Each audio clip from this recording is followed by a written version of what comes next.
नमस्कार दर्शक बंधु एवं बड़ खुशी खबर आसला मधुबाबू भत्ता फाइनाली मिलला मंजूरी एणिकी समस्त को मिलवा जाऊँगी 3000 टंकार भत्ता राशि। तेज चलतु कौन रही नुआ अपडेट विषय जाना ता पूर्व वीडियोटी को लाइक कर रखु एवं चैनल को नुआ कर आसते एवं ही सब्सक्राइब कर बेल आइकन को दबाई रखु। तेज मधुबाबू पेंशन योजना रे पड़ा भत्ता टंका गत बैठक में राज्य सरकार स्वीकृति देते खूब शीघ्र यही दिन मिलवा जाऊँगी 3000 टंका भत्ता राशि।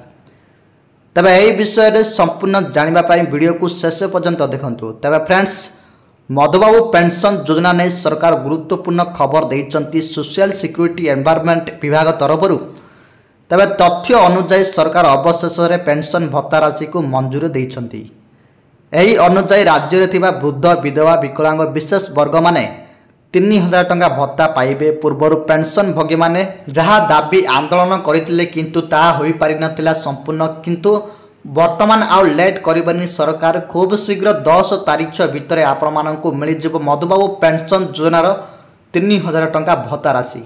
तेबे सरकारी सूत्र जो हिताधिकारी पूर्वर 1000 टंका पाउथिले वर्तमान से माने 3000 टंकार भत्ता राशि 60 वर्ष रु 79 वर्ष मध्य थिबा वृद्धा पाइबे 3000 टंका एवं 80 वर्ष रु अधिक वृद्ध मानक मिल 3500 टंका बोली घोषणा हो सारी।